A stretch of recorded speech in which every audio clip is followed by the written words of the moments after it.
everyone, welcome to Botany Insider, and in this lecture we'll be discussing one of the topic from the ecology unit, and that is biodiversity. So let's understand about it, what is biodiversity and what are its various subcomponents. So biodiversity, it is the diversity of the life forms. Just distribute the word into two parts and you understand the meaning of the same. Bio means biology and diversity means the variation. So the variations that we see in the living forms is actually known as the biodiversity. So we can say that the variety of the natural life and the threats on the earth is what is known as biodiversity.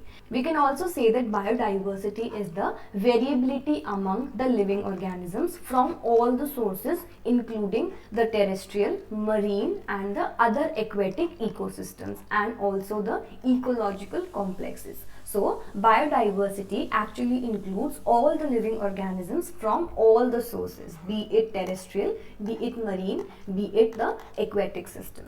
Now let's talk about the levels of diversity. So we have the diversity at three basic levels. The first one is the genetic level, the second one is the species level, and the third one is the ecosystem level. So genetic diversity means the diversity at the gene level. Species diversity refers to the diversity which is at the species level, in which the different types of species are grouped together in order to calculate the diversity of that particular area.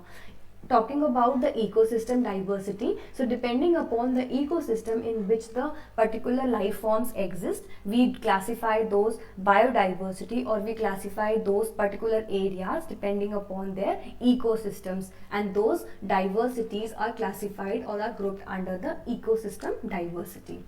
There are various ways by which we could measure the diversity of any particular area, or to compare the diversities of two particular areas. The two main ways are, the first one is the species richness and the second one is the species evenness. So let's understand about the both by the help of the diagrams. So the first one is the species richness. As the word suggests, species richness means the number of the different species available. That is, consider in community 1 in the figure, we have 1, 2, 3 and 4 types of different species present. And in the community 2 also we have 1, 2, 3 and 4 types of communities present. So we can say that both the community A and the community B have the same species richness. So species richness in simple word means the different type, the different number of the species present. That is what is under the species richness. The second one is the species evenness. So evenness refers to the number of the individuals of different species. For example, in community 1 we have 25% of this type of tree and 25% of all the other types. But in community B, we have the first type as 6%, the second type as 12%, the third type as 70% and the fourth type as the 12%. So in community A, because the number of the different species of individuals are same, hence this community 1 is more species evenness. The community 1 have more species evenness because the number of the individuals of the different species are same. In the second one we have community 2, in which there is no species evenness because the number of the individuals of the different species vary to a large extent, as one species is 6% and on the other hand we also have a species which is 70%, or which is covering about 70% of the total area. So species evenness means the number of the different individuals, and species richness refers to the variety of the individuals present. So these are the two ways in which we could measure the biodiversity of any particular area. So now let's talk about the components of the biodiversity. So we mainly have three major components of the biodiversity. The first one is the alpha, the second one is beta, and the third one is the gamma diversity. So what is the meaning of each one of them? Let's understand by the help of this diagram. So consider this is a particular habitat and this is the second habitat.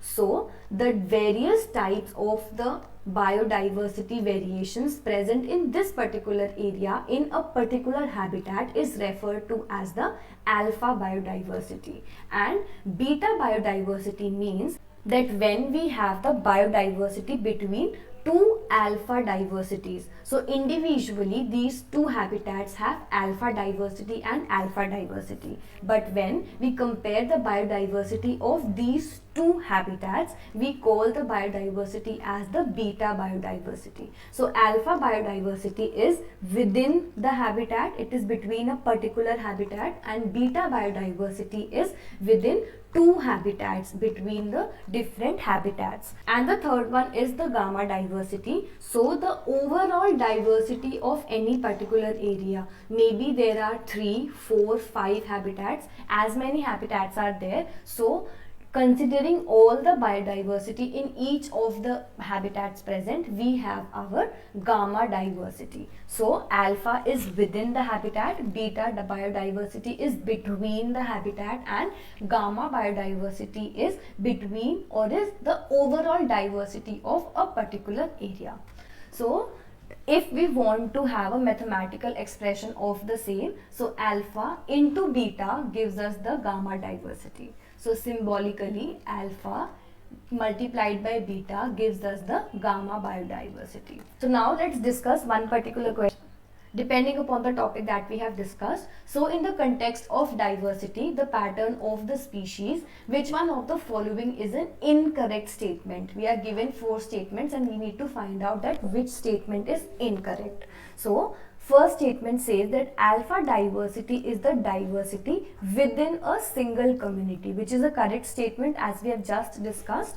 The second statement says that the beta diversity is the measure of the change in the species composition from one community or the habitat to another. This is also a correct statement because beta diversity is between the two habitats.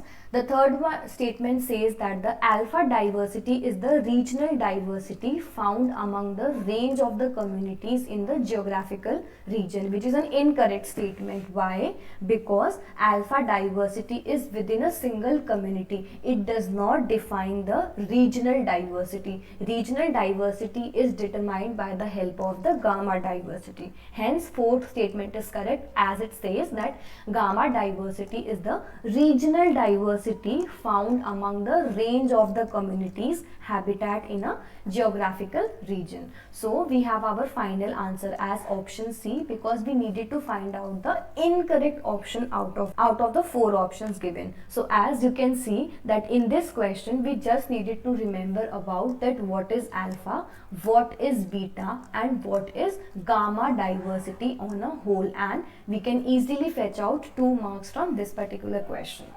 So talking about the uses of the biodiversity, so there are various uses of biodiversity. Some of them are it provides ecosystem services, preventions, and it also helps to avoid the natural disaster that is seen in the nature. It provides provision for food, drugs, medicines, and also it is of cultural benefits. Talking about the threats of the biodiversity, so there are various threats to biodiversity. Some of them are, first one is the habitat loss and fragmentation. Then we have threat of the invasive species, then we have over exploitation, and also about the pollution. So these are the major threats that could damage the biodiversity of any particular area. What are invasive species? We have already discussed about this in the previous lecture. So if you have not watched the previous lecture, I would suggest you to watch that for having a clear understanding of the topic. So with this, we're done with the complete topic of biodiversity in detail. So I hope this video was helpful for you, and if you like this video, please do like, share it with your friends, and please subscribe to my channel. And also I'll be coming up very soon with more informative videos as well. So thank you so much for watching, and I'll see you soon. Bye.